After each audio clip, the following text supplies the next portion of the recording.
Jen, the Holistic Health Boss here, your functional diagnostic health practitioner and expert. And this week I want to talk to you guys about something that I never talk about, alcoholism and autoimmunity, because today marks the 1-year anniversary of losing my mom to alcoholism.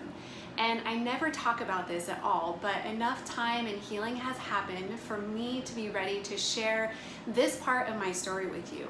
My growing gratitude for this experience with my mom has shed so much light on the opportunities for me to not only create greater health and happiness for myself, but to also inspire others like you to basically do the same. So here it goes. This is that part of my story. I'm not quite sure where my genetic predisposition to autoimmunity came from. I basically suspect that both of my grandmothers on my mom and my dad's side had some kind of thyroid dysfunction, but they lived in an era when nobody was looking for or talking about autoimmunity basically. And in order to have an active autoimmune condition, 3 things must be in place. One is that you have to have the gene for it, so a genetic risk factor or predisposition. 2 is that you have a leaky gut, so essentially an impaired digestion and immune system function. And 3 is that you've come in contact with some type of trigger, and various triggers can include things such as gluten, environmental toxins, certain parasites, bacteria, or yeast overgrowth in the gut, viruses such as mono or Epstein-Barr, or different types of strains of herpes, and many more things. Now, my mom didn't have an autoimmune condition, at least not that I know of, but the effects of her alcoholism certainly played a role in why I developed one later in life. So autoimmunity can be detected 10 years before a clinical diagnosis is ever given. That's a long time. And antibodies are the markers for autoimmune activity in the body. And there are blood tests to actually detect antibody activity in the early stages. Yet doctors don't preventatively look for autoimmunity. They only test for it when someone is visibly suffering from what looks to be like an autoimmune condition, which usually means that that person is at the point of a clinical diagnosis already. They're kind of far down the autoimmune road. However, when autoimmunity is caught early on, reversing it is, way easier than when it's caught later. Now, I can look back on my life and practically pinpoint the time when my autoimmune process likely started occurring more than 20 years ago. So I was the girl who had it all together. I had straight A's all throughout grade school. I hung out with the cool kids. I went off to college. I excelled in every job I had. And I quickly always climbed the career ladder into high-level management positions in every job I had as well.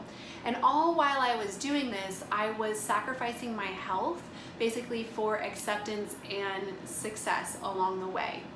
Now, the effects of addictions on friends and family members is not something that most people openly talk about. Those who have been affected by addiction carry a lot of shame and guilt with them, or a fear of being abandoned. And if people really knew what their family or friend situation was. And I certainly carried the burden of these feelings for a very long time, and as a result, I didn't always make the right choices to support my health when I was younger. And as I know now, as the research of epigenetics shows us, our lifestyle choices directly alter the cells in our body to either create illness or to support our health overall. So in the past, the ways in which I chose to cope with my mom's drinking habits and the feelings related to it were very unhealthy. I did things like, I started drinking in high school to be cool and be accepted by others. And I found myself in a string of codependent and unhealthy relationships for a long period of time. I was a control freak about everything, and this is a signature trait of a child raised by an alcoholic.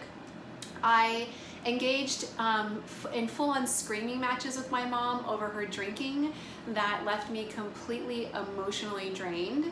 And I used work as a distraction and a means to basically validate my self-worth. My career success covered up, my family dysfunction mostly. And I hustled all week, working 12-hour days or 50+ hours a week, and socially binged on the weekend, which basically never left me any time for me.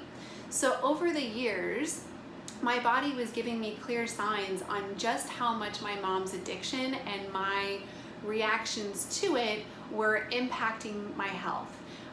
Right from the beginning, I had painful and irregular periods from the start, and birth control was basically the band-aid that I was given, which was a huge red flag for estrogen and progesterone imbalances.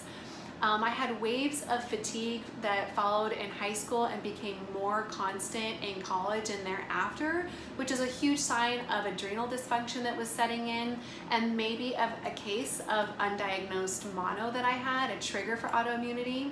I developed allergies out of nowhere and sensitivities to fragrances or chemicals in my early 20s, another really huge clue for leaky gut. And I was diagnosed with skin cancer at an early age of 25, a sign that my cells were sick. So lots of things leading to an autoimmune process.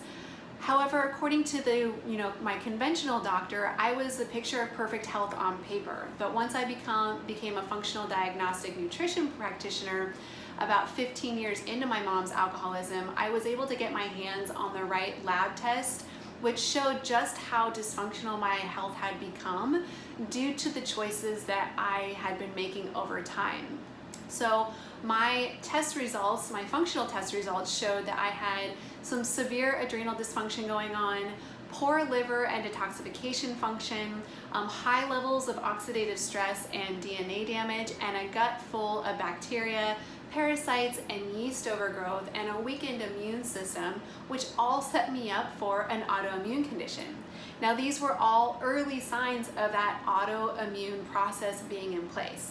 Had I run a test to look at autoimmunity specifically at the time, I'm almost certain I would have had some elevated antibody markers too that would, been predictive of that. So basically, I want to share with you more about the link between alcoholism and autoimmunity, some of the choices that I was making, and what I've done to kind of overcome it at this point in my life, right? So let's talk a little bit more about this in detail. And I want to share a quote with you. When we focus on others, our lives become unmanageable. And this is a teaching that I've heard from the 12 steps of adult children's workbook, so adult children of alcoholics. And in response to my mom's addiction, I had become so focused on managing her and her condition that my own personal life was becoming unmanageable in a sense overall, right? Almost everything that I did centered around a reaction or direct action related to her condition in order to kind of keep the peace, assimilate a sense of control in an otherwise, chaotic circumstances, or to cover up what I didn't want people to know about what was happening with my life and my family. So the desire to be the opposite of an alcoholic was my priority, not necessarily my health.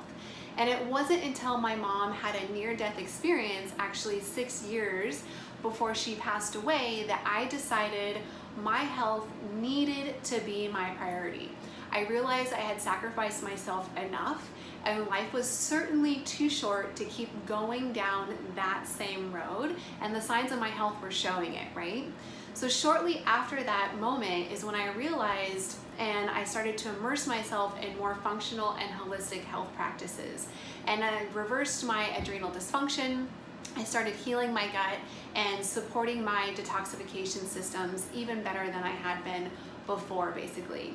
I was doing all of the right things from a scientific perspective, eating a paleo style diet, exercising, taking supplements, getting satisfying sleep. But some of my old behavior patterns around control, how I dealt with emotional situations, and lack of self-worth still kind of persisted a little bit. So having your best health and feeling like yourself requires work in all areas of your life, which is something that I've come to know. By the time I started to work on my physical health by changing my diet, getting more rest, taking the right supplements, and reducing stress, the autoimmune process was already taking place in my body, and through the physiology of epigenetics, my mindset kept feeding it. So you have to get your mind right also in order to get your body right. So part of untangling the autoimmune web for me has been addressing the effects that my mother's addiction has had on how I handle life. I have learned to do things differently, so I now make choices from a conscious place in order to maintain my health as a priority. I own my story without guilt or shame, but rather with compassion and gratitude, and share it with you so you can learn from it too. I've learned to let go more and care less about the little things so that I can focus on myself. I've also learned to forgive my imperfections and to use them as tools to walk away from what is not me and find more of what actually is me. And these are just a few of the changes that I've made in my life to create greater health and reverse my autoimmune condition basically over the last couple of years. Now, my dear friend Molly Hamill and I did a great webinar earlier this year talking more in depth about how to activate and upgrade your healing process from the physiological and energetic aspects. So you can check out the replay of the webinar on the blog in the link there going back to the email. And all of us have grown up in unique situations or experienced some kind of crisis in our lives. Alcohol addiction is only one example of this. But how we choose to deal with those situations can be the differentiating factor between having perfect or poor health in the long run. So in my one-on-one client coaching programs, I work with people to identify not only the physiological aspects contributing to poor health by running lab tests to look at like underlying imbalances in the body, but also by addressing old behavior patterns or beliefs that keep them from taking care of themselves like they want to be so that they can achieve their ideal health. By doing this work on myself, I now have a better relationship with my mom and her situation than I ever did when she was alive. And I am extremely grateful for what I have been exposed to, what I have to learn through this process, and how I can share my experience with people like you to also help you as well. So if you want to finally get to the bottom of what is keeping you from feeling like your best self and having your best health, then I want to see how I can help you as well. I want to invite you to schedule a complimentary ideal health and weight discovery session by clicking on the link below or going back to the email or blog where you found this video so that we can talk about some of these things that have happened in your life that might be contributing to the health issues that you're currently experiencing today. Because like I mentioned before, in order to achieve our ideal health, we have to address all of the aspects of our life, which includes not only the physiological aspects, but also the mental, emotional, and mindset aspects as well. So I hope that by sharing my story with you today, it provides some insights on maybe your own situation and improvements that you can make or things that you can do in order to achieve your ideal health and weight. All right, you guys, I'll see you next week on the blog.